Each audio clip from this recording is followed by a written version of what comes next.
Mateus 25, versículo 34. Vou fazer a leitura, os irmãos acompanhem suas Bíblias, por favor. Então o rei dirá aos que estiverem à sua direita: venham, benditos de meu Pai, venham herdar o reino que está preparado para vocês desde a fundação do mundo. Vamos orar para que Deus nos dê graça e compreensão da sua palavra. Deus Pai Todo-Poderoso, bendito é o teu nome, bendita é a tua palavra. Estamos aqui reunidos na sua casa, lhe dando graças, porque o Senhor é bom e a sua misericórdia dura para sempre. Espírito Santo, fala ao coração dos teus servos, pessoas que estão visitando a igreja, estão distanciadas de Cristo, que seja uma noite de salvação de almas, de restauração, Deus. Anula no mundo espiritual toda oposição, Pai, à exposição da tua palavra. Me dê graça para falar da tua palavra, em nome de Jesus. Amém. Pode se assentar, meus irmãos. Muito obrigado. Nós queremos louvar a Deus por retornar a essa igreja, estar aqui novamente adorando ao Senhor com os irmãos. E nessa ocasião tão especial, festividade do departamento de homens, eu quero parabenizar todos os homens, os varões aqui da igreja. Agradeço o convite feito pelo evangelista Diogo, que nos sentimos honrados. Trago saudação do nosso pastor presidente ao pastor Moretti, pastor Aaron Inácio e a toda a igreja local. Satisfação rever muitos irmãos que nós conhecemos e não queremos mencionar nome de um a um. Prazer estar junto com o cantor Carlinhos. Deus abençoe, uma honra para a gente. Meus irmãos, o tema está baseado em Mateus 25, vocês estão sendo ministrados desde ontem, acredito que os irmãos leram a respeito. Essa passagem bíblica diz respeito a um evento escatológico que vai acontecer. Aqui é o julgamento das nações. Após a grande tribulação, quando Jesus descer para trazer livramento a Israel, aqui no capítulo de número 25, a partir do versículo 31 até o versículo de número 46, trata sobre o julgamento das nações, onde o Senhor irá punir todas aquelas nações que se oporam ao seu povo. Nós vamos encontrar no texto, ele mencionando pelo menos 3 tipos de povos ali. Estarão lá as ovelhas, os bodes, e que na versão do grego vai tratar de irmãos.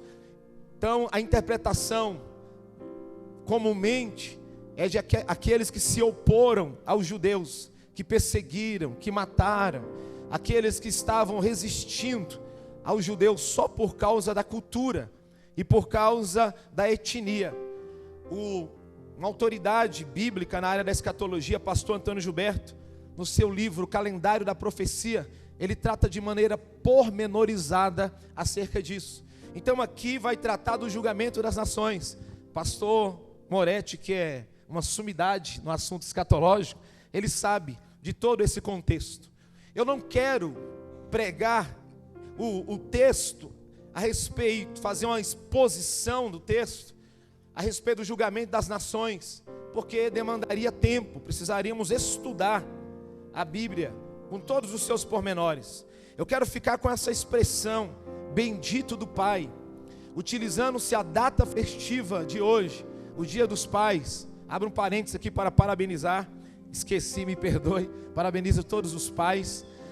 E quero falar a respeito dessa paternidade que já foi aqui mencionada por muitos irmãos.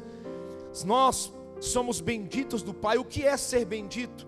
A palavra bendito fala de abençoado, fala de alguém que é agraciado. Nós vamos encontrar na Bíblia, não apenas falando acerca de nação, de pessoas serem benditas, mas os próprios cristãos adorando a Deus e bendizendo. Até no Velho Testamento encontramos, por exemplo, o Salmo 103, bendiz a minha alma ao Senhor, e tudo que é em mim, bendiga o seu santo nome. Paulo escreve aos Efésios, capítulo 1, versículo 3, dizendo: bendito seja Deus, Pai de nosso Senhor Jesus Cristo, que nos abençoou com toda sorte de bênçãos espirituais nas regiões celestiais em Cristo.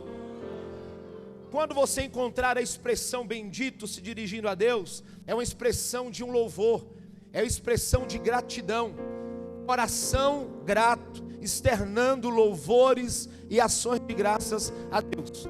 Mas o bendito aqui do capítulo 25, versículo 34, fala de abençoado. Então o tema é abençoados do Pai. Tem alguém abençoado aqui, irmãos, essa noite? Nós somos abençoados do Pai. Então queremos tratar sobre essa paternidade, essa nossa filiação que nós temos com o Senhor. Na Bíblia Sagrada, dentre tantos nomes e atributos que nós encontramos dados a Deus, você vasculhando a Bíblia, você vai encontrar mais de 270 vezes no Velho e Novo Testamento, fazendo menção a respeito dessa filiação, ou seja, reconhecendo Deus como Pai, mais de 270 vezes. Se fôssemos observar de forma bem detalhada a situação da igreja primitiva, por exemplo, e a igreja atual, hoje estamos sendo desafiados para provar a fé que nós professamos através de cânticos, de orações. Nós somos desafiados a externar o relacionamento que nós temos com Deus. Nós estamos vivendo isso. Não há uma perseguição direta ainda no Brasil, não há uma oposição direta ainda no nosso país, porém, nós somos desafiados a externar através da nossa conduta, se verdadeiramente nós somos filhos de Deus. Filhos de Deus. Há uma profecia bíblica, no capítulo 8 de Romanos, Paulo vai tratar de 3 gemidos. Ele disse que a natureza, ela está gemendo, como que se estivesse com dores de parto. Ele disse que ele também estava gemendo. Depois no versículo 26 ele vai dizer que o Espírito está gemendo. No versículo 22, após ele falar sobre o gemido da natureza, ele diz que o mundo está esperando a manifestação dos filhos de Deus. Há uma expectativa, disse Paulo naquele texto, para a manifestação dos filhos de Deus. Nós estamos passando ou vivenciando dias conturbados, complicados no nosso país, na área financeira, na área política e também no seio da igreja cristã. Nós precisamos nos posicionar. A mensagem bíblica nessa noite não é apenas para trazer à memória aquilo que nós já sabemos acerca dessa filiação, mas para nos levar a um despertamento, para assumirmos de uma vez por todas a postura de filhos e filhas de Deus. Nós temos um Pai que não é homem para mentir, não é filho do homem, não é limitado, não dorme, não cochila, não se cansa, não tem limitações, ninguém pega ele de surpresa. Nós temos um Pai que está sentado num alto e sublime trono, que tem o governo das nações nas suas mãos, dá ordem através da tua palavra e as coisas acontecem.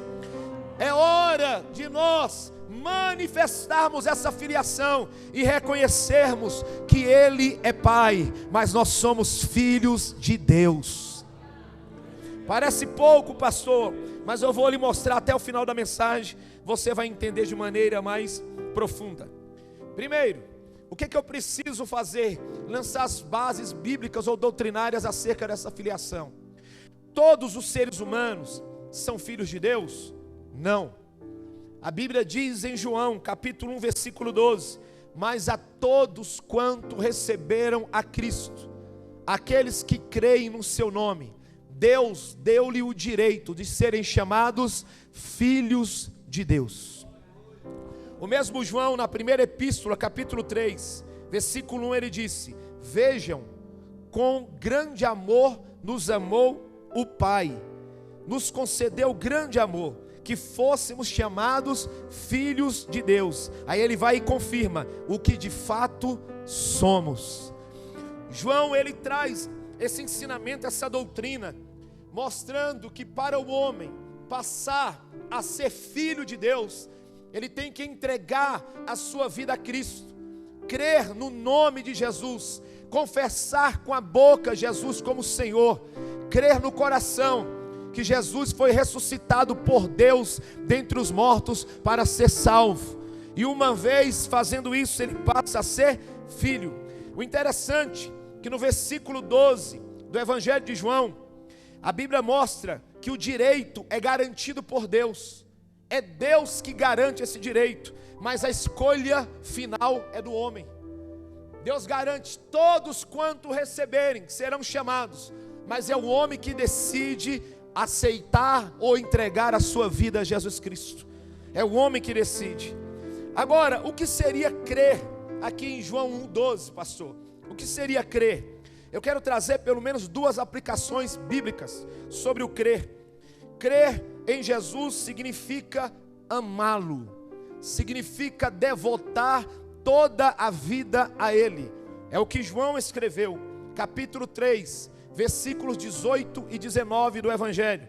Ele diz: não há condenação alguma para quem nele crê, mas quem não crê já está condenado, por não crer no nome do único Filho de Deus. Presta atenção agora.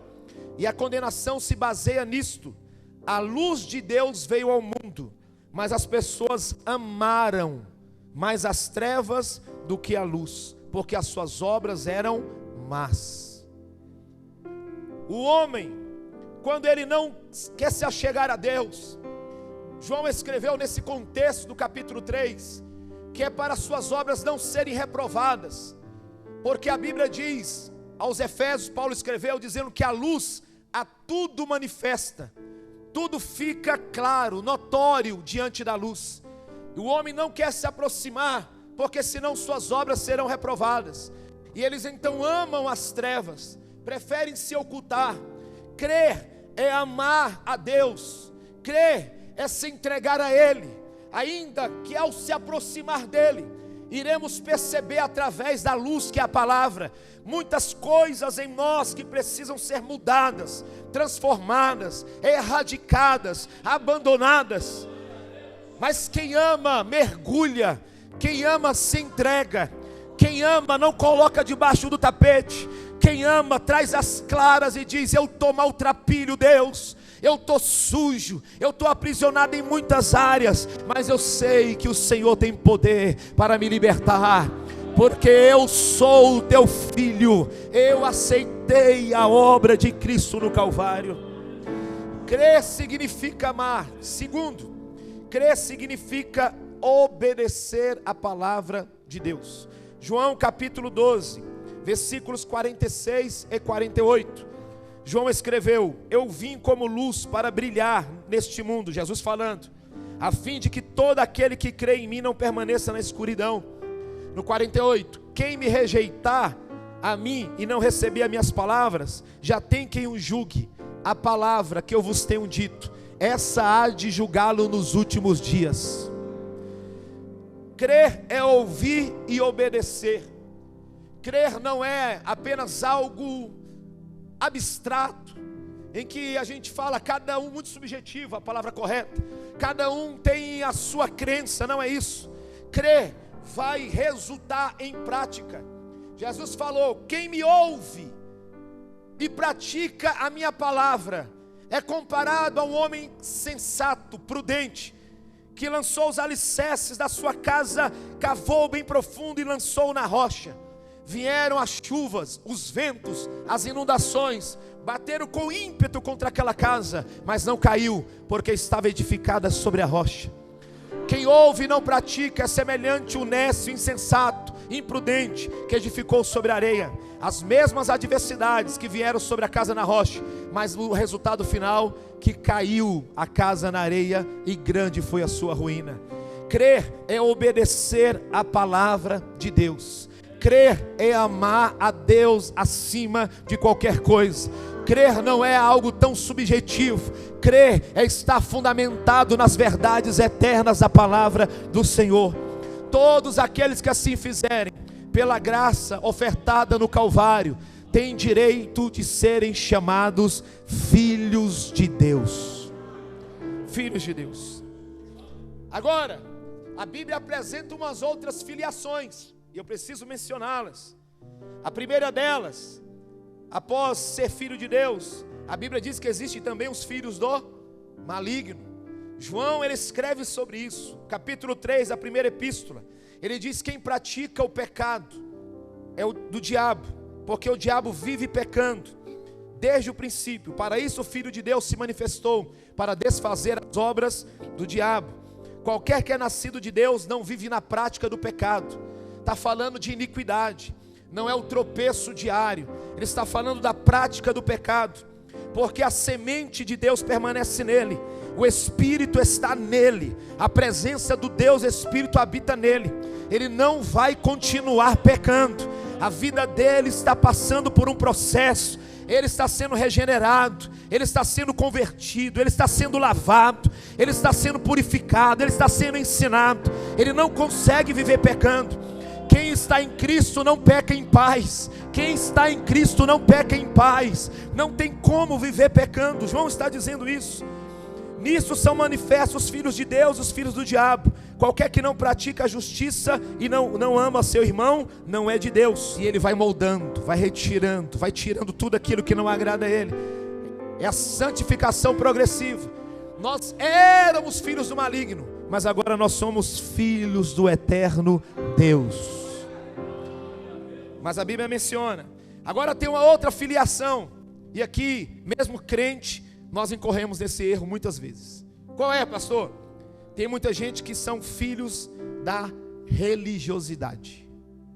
O que é religiosidade?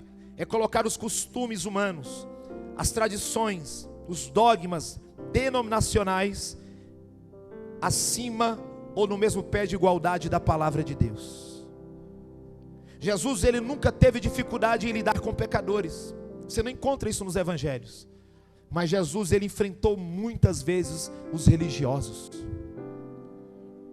Claro que foi um projeto de Deus para que Jesus morresse na cruz do Calvário. Quem matou Jesus humanamente falando? Os religiosos. A religiosidade, ela é terrível. A religiosidade, ela se preocupa muito com a aparência piedosa e esquece da essência. A religiosidade está adorando a Deus só na superficialidade. Isaías falou: honra-me com os lábios, mas coração distante de Deus. A religiosidade, quando nós sabemos que somos religiosos, pastor, religiosos, quando a gente se preocupa ou se assusta com o pecado do outro, mas não causa nenhum espírito dos nossos próprios pecados. Quando a gente sabe que estamos nos tornando religiosos, quando a nossa adoração ela é momentânea, acaba o congresso, acaba o fervor, acaba o culto de 2 horas, acaba a espiritualidade. Quando a gente sabe que estamos nos tornando religiosos, quando eu estou julgando todo mundo pela aparência e não segundo a reta justiça, quando eu estou julgando sem misericórdia, quando eu estou julgando com hipocrisia, porque eu faço até coisas piores, quando eu sei que nós estamos nos tornando religiosos, pastor, quando o que Tiago escreveu, capítulo 1 de Tiago, versículo 26, 27, 26, se alguém cuida ser religioso, refreia a sua língua do mal, e a sua boca não fale engano. Tiago está dizendo, o religioso, ele fala mal do seu irmão, ele é difamador, ele é fofoqueiro. O religioso é alguém que não tem domínio próprio, difama, tece maus comentários acerca das pessoas. No 27, ele diz, a religião pura, imaculada para com Deus o Pai é esta.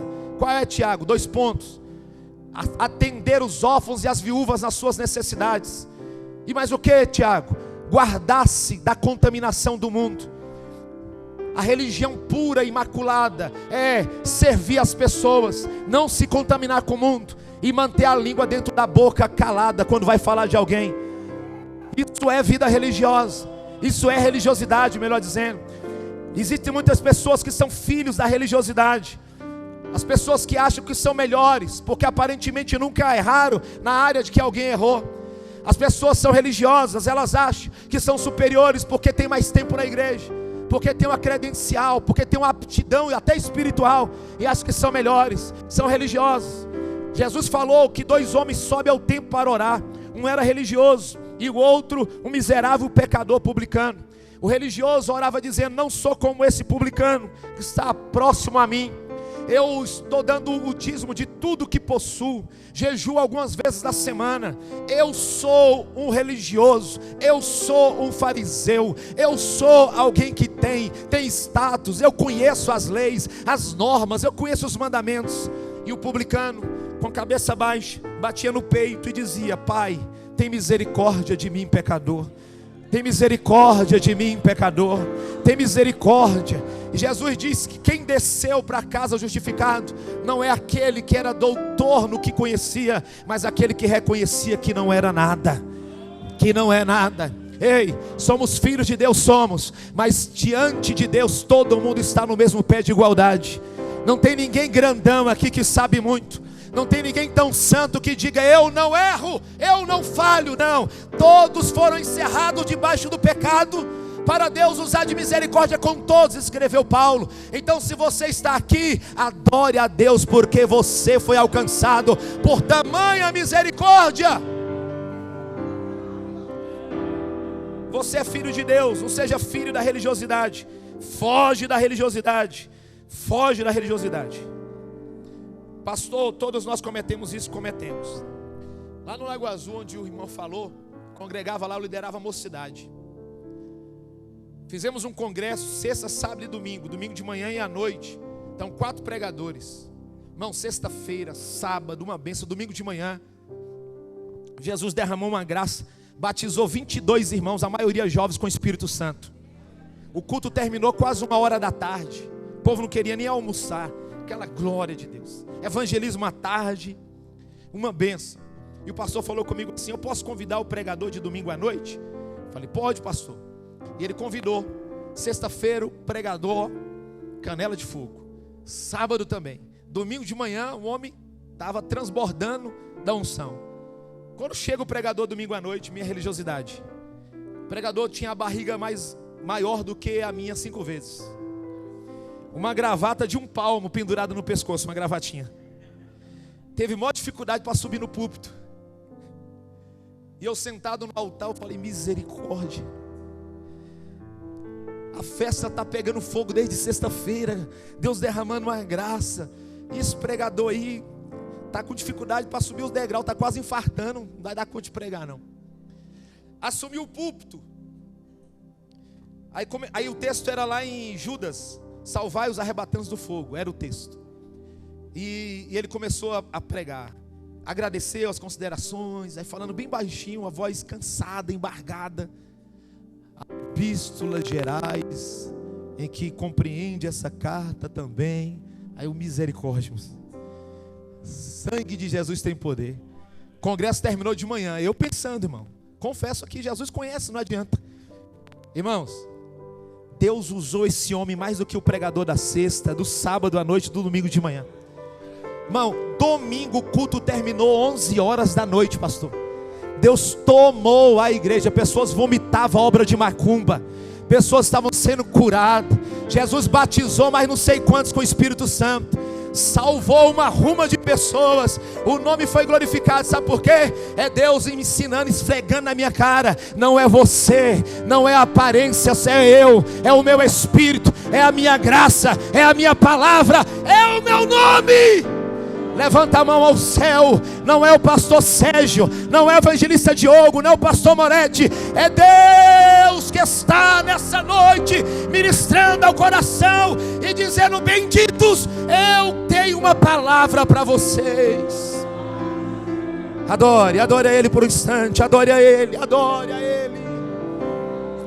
Oh glória!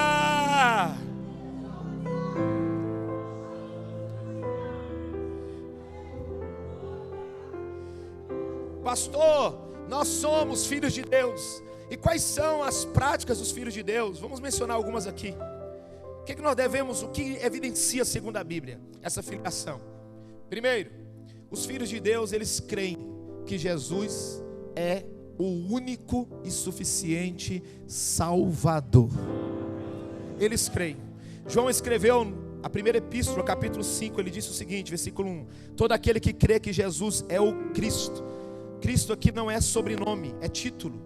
Cristo é ungido no grego, como Messias no hebraico, está falando, Jesus é o Cristo, Jesus é o prometido, Jesus é o Salvador. Todo aquele que crê que Jesus é o Cristo é nascido de Deus, e todo aquele que ama o que o gerou também ama o que dele é nascido. Todos os filhos de Deus creem que Jesus é o único Salvador da humanidade. Nós não temos dúvidas acerca disso. Não há vida eterna, não há salvação eterna, não há uma fé inabalável sem essa confiança no poder do nome de Jesus para salvar. Nós temos que acreditar que o nome de Jesus é suficiente para salvar a humanidade. Nós não precisamos de apetrechos, não precisamos de adornos, não precisamos de invenções humanas. É só a confiança e a fé no nome de Jesus. E esse nome não apenas salva o homem, que é algo sublime, mais importante na Bíblia, mas esse nome também cura as enfermidades. Esse nome também abre portas que estavam lacradas. Esse nome também transforma a maldição em bênção. Esse nome garante a reunião da igreja. Estamos reunidos no nome de Jesus. Esse nome é o centro do culto. Só estamos aqui por causa do nome de Jesus Cristo. A razão dos instrumentos que entoam louvores ao Senhor, as vozes que cantam, as mãos que se levantam, é porque o nome dele é sublime, maravilhoso. É o nome dele. Esse nome restaura, esse nome liberta. Nesse nome está o desfazer laços de morte. Esse nome muda a circunstância. Há poder nesse nome para te levantar hoje. Há poder nesse nome para mudar a situação da tua casa. Há poder nesse nome para fazer você voltar a ter uma vida com Ele. Há poder no nome de Jesus. Sinta o poder deste nome. Sinta o poder deste nome. Oh glória, oh glória. Segunda coisa, os filhos se esforçam para seguir o exemplo do seu Salvador. 1 João 2,6: aquele que está nele deve andar como ele andou. Há um esforço diário, há uma dedicação diária. A totalidade do nosso ser deve estar rendida ao senhorio dele. Ele é o nosso padrão de santidade. Não é a vida religiosa, e sim Jesus é o nosso padrão. Ele é o parâmetro. Joga fora a régua religiosa. Não peque como eu pequei. Joga fora essa régua e use o padrão que ele deixou, que é a sua palavra. Devemos andar da forma que ele andou. A Bíblia diz, através de Paulo aos Romanos, que Deus está moldando-nos para que sejamos segundo o seu Filho. Paulo escreve aos Coríntios, capítulo 3, versículo 18, que somos transformados de glória em glória, como na imagem do Filho de Deus. Então o Senhor está nos moldando. Precisamos nos esforçar. Jesus deve ser reconhecido através das nossas obras. Ele disse: assim resplandeça a vossa luz diante dos homens, para que glorifique a vosso Pai que está nos céus. Terceira coisa que o filho pratica: nós amamos os irmãos. Como já li em Tito, amamos os irmãos. João disse que ele é amor, Deus. 1 João 4, ele não tem amor, ele é amor. Ele é amor. Em Romanos 5,5, Paulo disse que Deus derramou o seu amor no nosso coração. Ele não nos ensina a orar pedindo amor, não tem isso na Bíblia. O amor já está no coração. Nós temos que deixar fluir, porque o amor vai contra essa natureza nossa que quer revidar, que quer expor, que quer apontar o dedo, que quer virar as costas, que quer romper a amizade. Corta aqui, não falo mais com você. Nós que somos filhos de Deus vamos morar no céu. Professamos lá fora, ao evangelizarmos, que Deus ama o mais vil pecador, mas nós estamos trocando farpas no nosso meio. Estamos separando-se por coisas mínimas, enquanto a Bíblia Sagrada diz que aquele que nasceu de Deus, ele ama o seu irmão. Amar não é concordar com tudo que ele faz ou ela. Amar é o que Paulo também escreveu, Colossenses 3,13: suportai-vos uns aos outros, perdoai-vos uns aos outros, se alguém tiver motivo de queixa contra alguém. Suportar não é fácil, irmão. Os crentes têm que tirar essa ideia, se romantizar o evangelho. Não tem aqui auréolas na cabeça e nem asa nas costas. Somos pessoas falíveis, chatas. Tem muita gente chata, irmão, e eu sou uma delas. Prazer, Sérgio André dos Santos, sou eu. Vocês têm que me suportar e eu tenho que suportar os irmãos. O amor é isso. A razão maior, o que está em voga é a causa do reino, e não os meus caprichos, não as minhas vontades. 1 Pedro 4,8, ele disse: tende ardente amor uns para com os outros. Por que, Pedro? Porque o amor cobre uma multidão de pecados. O amor cobre uma multidão de pecados. O cristão é reconhecido pelo amor. João 13,35, Jesus falou: se vocês amardes uns aos outros, o mundo reconhecerá que vocês são os meus discípulos. Pode falar língua estranha, sapatear, rodopiar, plantar bananeira, correr pelas paredes, mas se não amar, não é discípulo de Jesus. Aí é a espiritualidade. Gálatas 5,22, o fruto do Espírito é amor. E há biblistas que dizem que o que decorre dali, a longanimidade, a bondade, tudo ali estaria dentro do amor. É o amor, irmãos. É o amor, isso confronta a gente, por isso que a gente para de dar glória. Isso confronta, a nossa natureza não quer, mas só que nós precisamos amar. É por isso que Ele nos fez filhos, e o filho é corrigido pelo pai, e o pai sabe disciplinar os filhos e tratar dos seus filhos. Outra coisa que nós precisamos ter consciência como filhos, devemos ter consciência da habitação do Espírito Santo em nós. Aquele que guarda os meus mandamentos está em Deus e Deus está nele. Aí João completou, olha que coisa linda: e nisto conhecemos que Ele está em nós, pelo Espírito Santo que nos foi dado. Você é a habitação do Espírito Santo. Você é a habitação do Espírito Santo. O Espírito não virá, ele já está em você. Ele já está em você. Romanos 8,9 diz: se alguém não tem o Espírito de Cristo, esse tal não é dele. Não é dele. Se não é dele, então não é filho. Então não é filho. Agora, se alguém tem o Espírito Santo, ele vai ser ajudado nos momentos de fraqueza. O Espírito vai orar por ele com gemidos inexprimíveis. O Espírito vai guiar em toda a verdade. O Espírito vai falar com ele. O Espírito Santo vai usá-lo para a glória do nome do Senhor. O Espírito vai fortalecê-lo em meio às provas e adversidades. O Espírito Santo vai cada dia mais moldar para que resplandeça a glória de Cristo na vida dessa pessoa.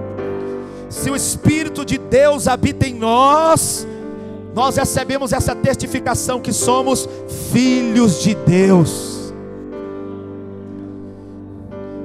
Outra coisa, e a última característica que eu quero falar aqui: nós temos um intenso, se somos filhos, devemos ter um intenso anelo e uma inabalável esperança pela volta de Jesus Cristo, nosso Salvador. Uma certeza inabalável. Paulo está na segunda carta, preso, segunda carta a Timóteo, a última carta que ele escreveu. Ele diz assim: combati o bom combate, encerrei a carreira, mas guardei a fé. Desde agora a coroa da justiça está reservada a mim e a todos aqueles que amarem a vinda do Senhor. Paulo tinha certeza da sua partida, mas acima disso ele sabia que havia uma coroa, um galardão que Deus reservou para ele, porque ele era filho de Deus. Filho de Deus. A palavra de Deus nos mostra que o Senhor está voltando para buscar a sua igreja. É o nosso credo. Nada pode abalar. Pastor, estão dizendo que é na metade da tribulação. Pastor, estão dizendo que é no final da grande tribulação. Pastor, estão dizendo que a gente nem vai, é Jesus que vai vir e vamos ficar só por aqui mesmo. Eu estou até alugando outra casa aqui. Irmão, não se abale tão rápido aí das doutrinas elementares da nossa fé. Paulo escreveu dizendo que nem todos dormiremos, mas todos seremos transformados, no abrir e fechar de olhos, antes o soar da trombeta, porque a trombeta soará, e os mortos em Cristo ressurgirão primeiro, receberão um corpo, e nós, se estivermos vivos, seremos arrebatados e transformados. Vamos subir ao encontro de Jesus nos ares, e estaremos com Ele para todo sempre. Aí Paulo disse: console uns aos outros com essas palavras. Jesus está voltando, isso é consolo. Jesus está voltando, Jesus está voltando, Jesus está voltando, Jesus está voltando. Ah, pastor, eu quero ouvir aqui, Deus está abrindo a porta de emprego, Deus vai dar o carro, Deus vai fazer. Não, isso não é consolo não. O consolo bíblico é: Jesus está voltando, Jesus está voltando, Jesus está voltando, Jesus está voltando, Jesus está voltando. Você vai ouvir: vinde benditos de meu Pai.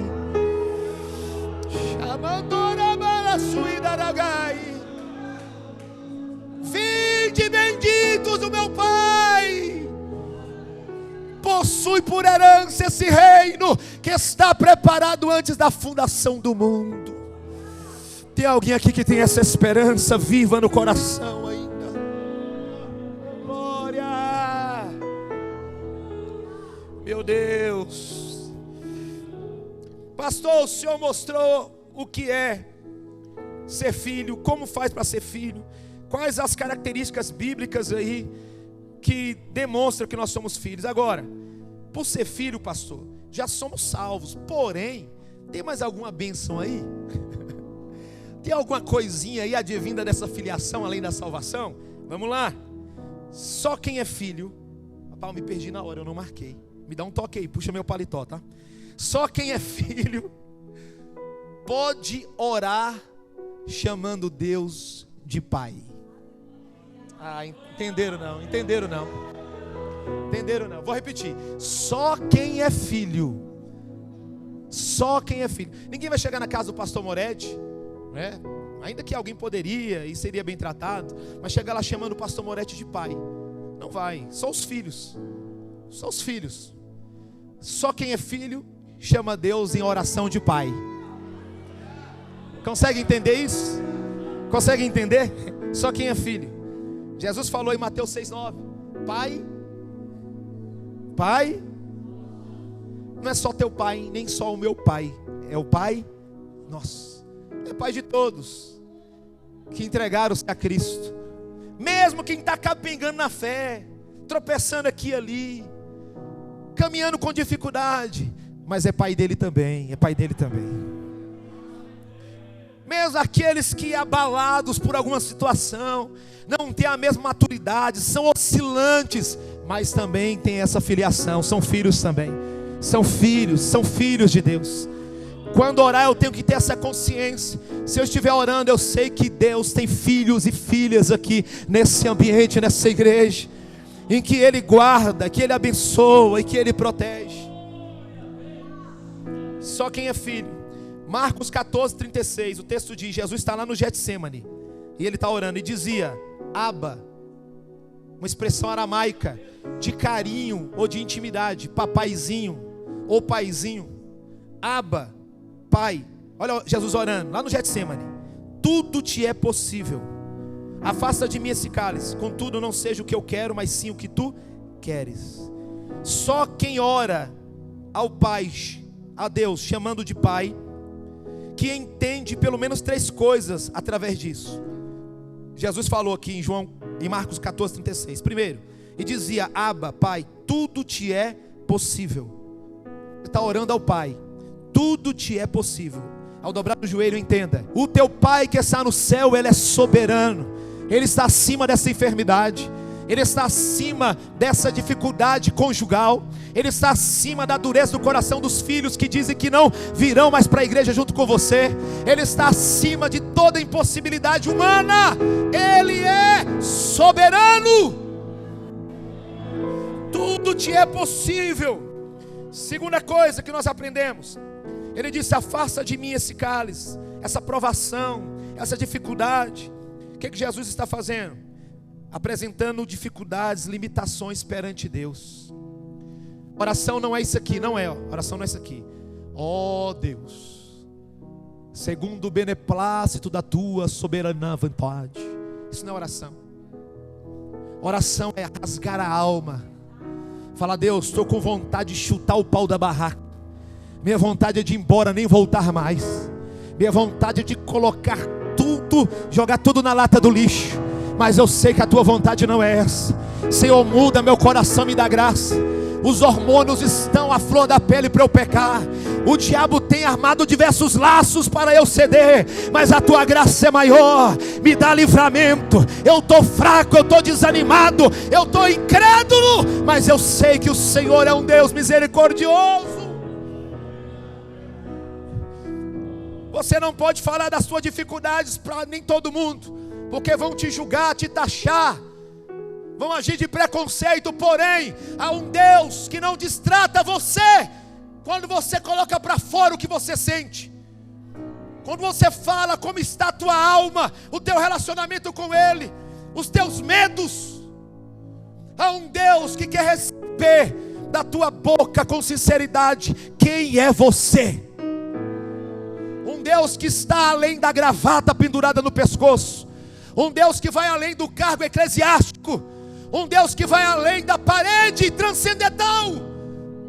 Um Deus que te conhece por dentro, pelo avesso. Sabe quantas células tem no teu corpo. Sabe as lutas, a amargura, batalhas que você enfrenta. Ore a Ele, reconhecendo que Ele é soberano, mas que Ele está disposto a ouvir as tuas fraquezas. Abba, Pai, tudo te é possível. Afasta esse cálice. Terceiro, ore confiando na vontade dEle. Jesus falou: contudo, não seja o que eu quero, mas sim o que tu queres. Ore confiando que a vontade dEle é boa, agradável e perfeita para a nossa vida. Seja feita a tua vontade, é dizer: a minha vontade não importa. A minha vontade não importa, importante que o Senhor faça o seu querer em mim. É assim que filhos devem orar. Seja feita a tua vontade. O Pai sempre responde orações, mas nem sempre as respostas nos agradam. Não de Deus também é resposta. A vontade dEle é superior à nossa vontade. Confie a Ele. Confie a Ele. Quem é filho, benefício, só quem é filho pode chamar Deus de Pai Nosso. Segundo, quem é filho sempre será alvo dos cuidados de Deus. Repito, sempre, sem sombra de dúvidas, nem por um minuto, nem por um segundo, nem por uma fração de milésimo. E eu não sei mais o que fala daqui para frente, mas nem por um instante. É porque Ele não dorme, Ele não cochila, Ele não se cansa.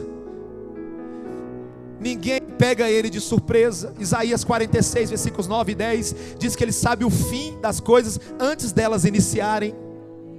Meu Deus. Diz que Ele conhece tudo, nos cerca por trás e por diante. O sol não vai nos molestar durante o dia, nem a lua de noite. O Senhor enviará socorro do céu. Entenda isso. Você é alvo dos cuidados de Deus. Jesus, em Mateus 6, no Sermão da Montanha, Ele vai discursar a respeito de comida, bebida e vestuário. Aí Ele diz: não andeis inquietos, ansiosos, perguntando: que comeremos, o que vestiremos, porque o Pai sabe de todas essas coisas, os gentios se preocupam com ela. De certo, Ele diz, versículo 32, vosso Pai celestial sabe que necessitai de todas essas coisas. Vosso Pai celestial sabe que necessitai de um sapato novo.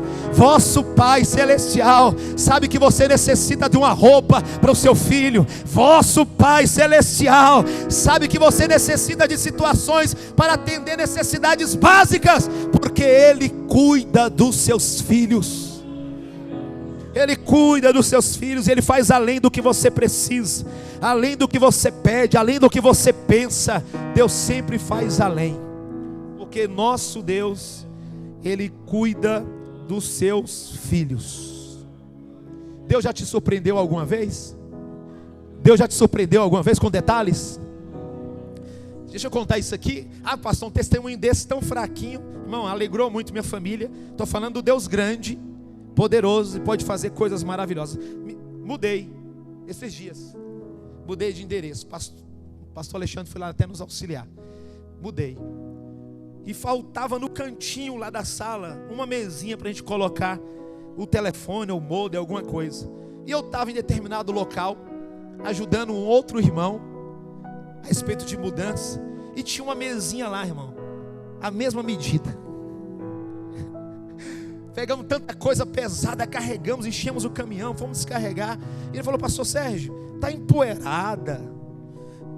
E eu: oh Jesus, isso é maravilhoso.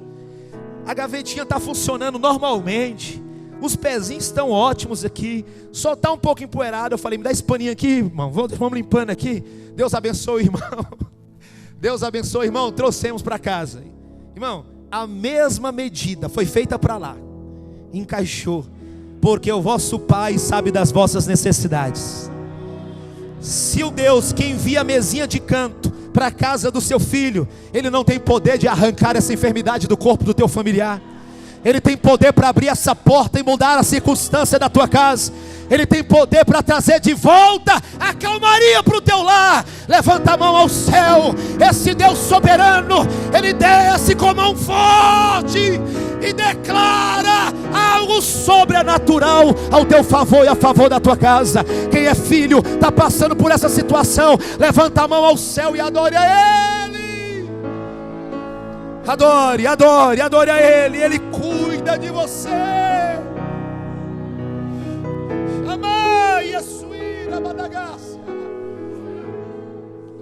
Ele cuida.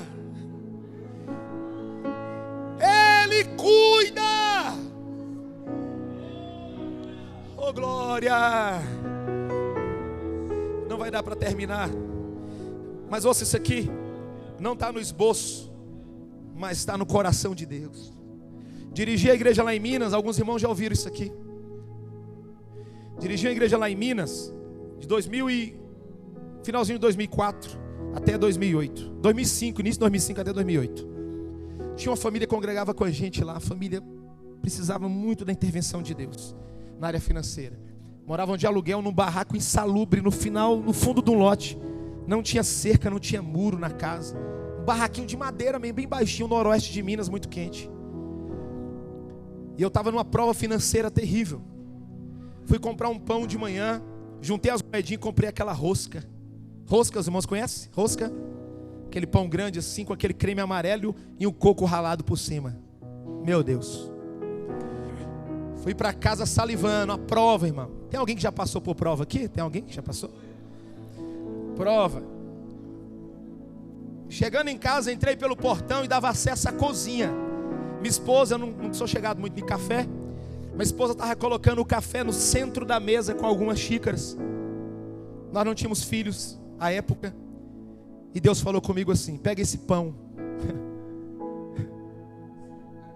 Foi isso aí mesmo. Leva para o irmão Marcelo. O irmão Marcelo, além dessa situação, ele tinha 3 filhos, uma filha especial. Foi acometida de meningite, ficou com sequela. A Lídia usava fralda, não falava, não andava. Luta. Deus falou para pegar o pão. E eu fiquei olhando para o pão. Olhei para minha esposa arrumando a mesa, pastor. Cheguei e falei: amor, você não sabe o que Deus falou comigo.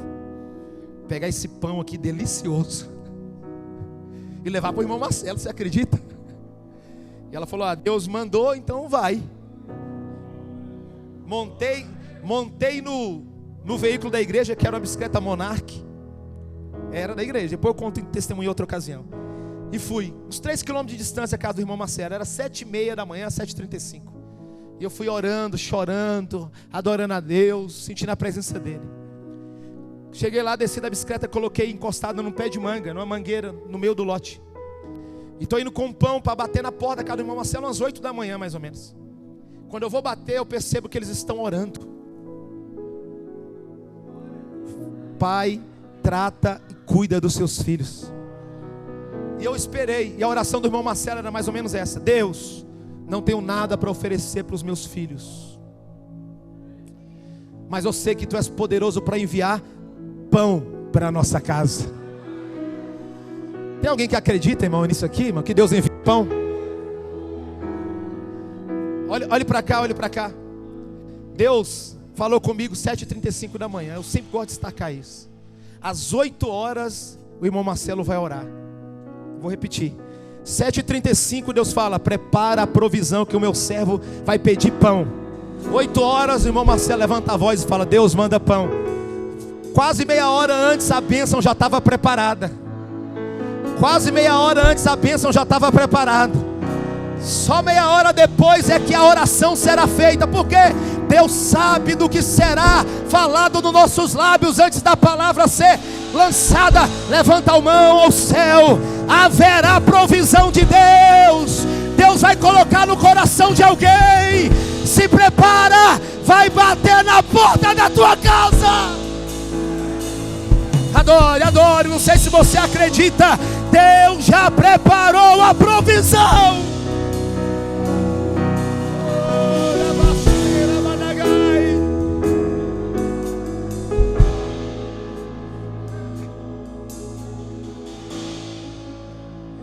Oh glória, eu estou sentindo a glória dele aqui. Ele cuida, nós desfrutamos das riquezas, desfrutamos da comunhão como filho. Caminho para o encerramento. Nós desfrutamos da comunhão como filhos. João escreveu dizendo: o que vimos e ouvimos, isso vos anunciamos, para que também tenhais comunhão conosco. E a nossa comunhão é com o Pai e com seu Filho Jesus Cristo. Ser filho nos leva a ter comunhão. Jesus falou em João 15,14: vós não sereis mais chamados de servos, mas de amigos. Vocês agora são os meus amigos. Eu estou falando de intimidade. Sião pergunta, ou melhor dizendo, o povo de Sião murmura diante de Deus dizendo: Deus nos desamparou. Onde está o Senhor? Se esqueceu da gente. 49 de Isaías, versículo 14. Aí no versículo de número 15, o Senhor responde: poderia uma mãe que ainda amamenta esquecer dos seus filhos? Por que Jesus usa isso aqui? É muito simples, as mamães sabem.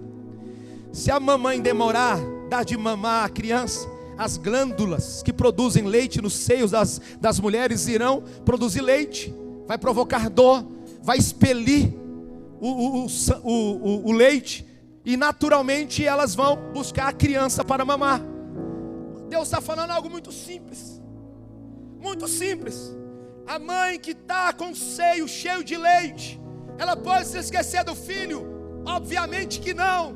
E ele diz: todavia eu, o Senhor, não esquecerei de vós. Gravei o nome de vocês na palma das minhas mãos. Está gravado por Deus. Satanás não pode tirar de lá, a circunstância não pode tirar. Deus não se esquece de você.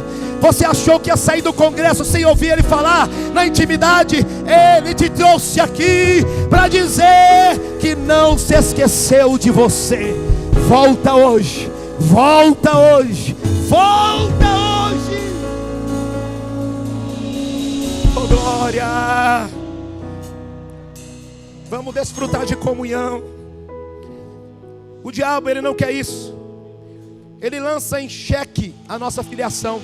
Ele falou para o mestre Jesus, Mateus 3,17, Jesus sai das águas do Jordão, e uma voz do céu diz: este é o meu filho amado. No capítulo 4, versículo 1, a partir do 1, Jesus é levado à tentação no deserto. E a Bíblia diz que nas 3 vezes o diabo tenta Jesus, lançando dúvida: se tu és o Filho de Deus. Ele sabia que Jesus era o Filho de Deus? Obviamente que sim. Mas ele está lançando dúvida. Ele sabe que você é filho de Deus? Ele sabe que você é filho de Deus, igreja? Ele sabe. Mas ele está dizendo: você não é crente? O que adianta devolver dízimo, fazer campanha?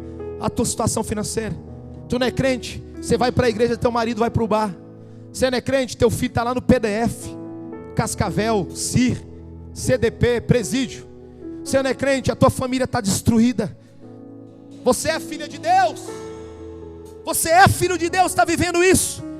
Porque ele coloca em xeque isso. Porque quando ele tira essa filiação, a paternidade, ele está tirando a salvação, ele está tirando a provisão, ele está tirando o cuidado, ele está tirando a comunhão. Ele quer colocar em xeque tudo isso, porque ele sabe que com Deus você tem tudo isso e muito mais.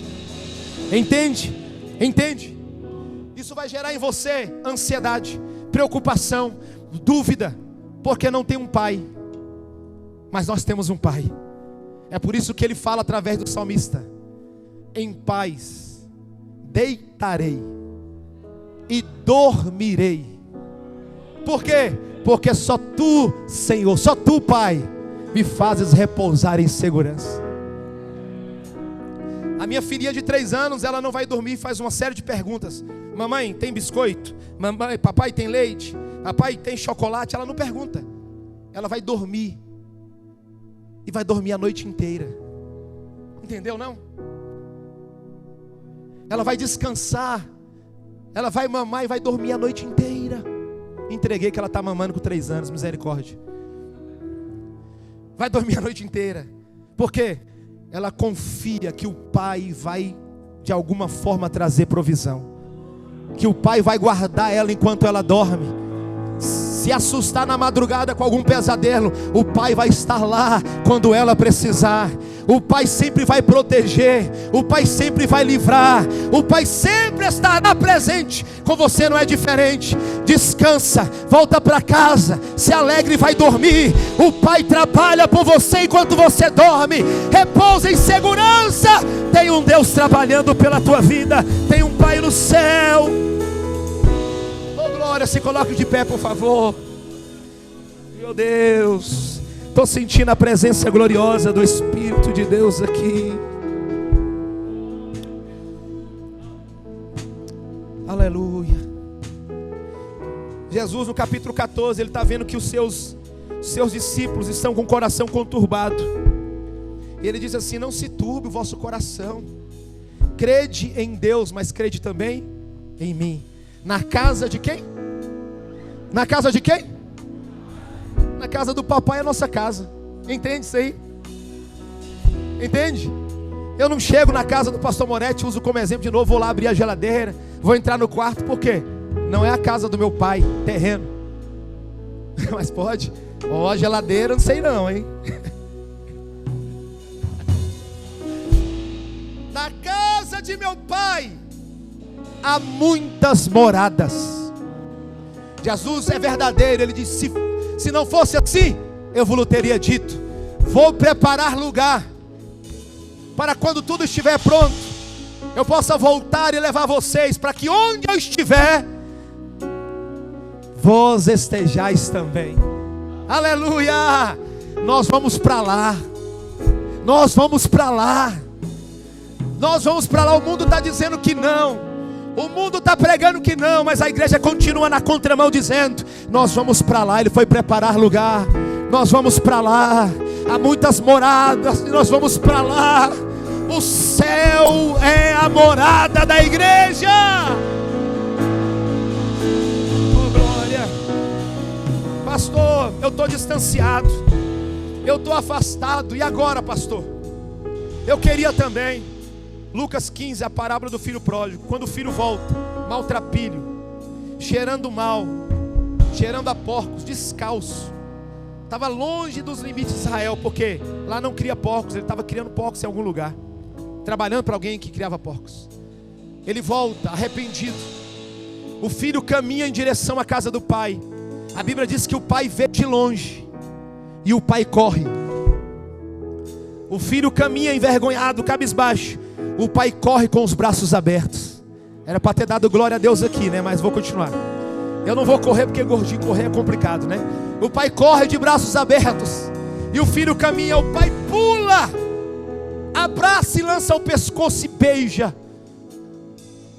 A religiosidade, se estivesse lá, afasta, afasta, afasta, mexeu com porcos, está cheirando mal, afasta, é imundo. O pai quebra paradigmas, abraça, beija, sandália nos pés, anel no dedo, roupa nova, não mandou nem tomar banho, roupa nova, fazer festa. Por quê? Porque o pai recebeu o filho que estava morto e reviveu, perdido e foi achado. O pai quer te receber de volta. O pai vai fazer festa junto com os demais filhos aqui. Se você voltar, volta para Jesus hoje, reconcilia com Ele. O que eu tenho que fazer, pastor? Levanta a tua mão, nós vamos orar pela tua vida. Deus preparou essa ocasião para renovar a sua aliança com Ele. Volta para Jesus hoje, volta para Cristo hoje. Alguém vai te acompanhar. Tem alguém no nosso meio? Quer reconciliar com Jesus como Senhor e Salvador, entregar-se a Ele. Você que quer voltar para a casa do Pai, para que o Pai fala, vem, vem, e Ele vai trabalhar, e você também passará a ser bendito, abençoado do Pai. Abençoado, vem para Jesus, aceite-o como Senhor e Salvador. Há um Deus disposto a abraçar, a perdoar pecados, a libertar, a moldar a tua vida. Pastor, está tão difícil. Isaías 64, ele diz: Tu és o nosso Pai, Tu és o nosso Pai. Nós somos barro, Tu és oleiro, somos obra das Tuas mãos. O Pai vai moldar você novamente. Volta, vem para Jesus, reconcilia com Ele, aceite-o como Senhor e Salvador. Alguém nessa noite que quer reconciliar com Jesus, aceitá-lo como Senhor e Salvador? Eu lhe aguardo alguns segundos. Saia do teu lugar e venha entregar a sua vida a Cristo. Há um combate aí no teu interior. Vou ou não vou? Será que eu vou fracassar? Jesus vai lhe dar graça. Jesus vai lhe dar graça. Venha para Cristo, entregue-se a Ele, aceite-o como Senhor e Salvador da tua alma, e Ele vai ter poder, tem poder para mudar a tua vida, a tua história. Ele tem poder para isso. Pode sair do teu lugar. Alguém no nosso meio?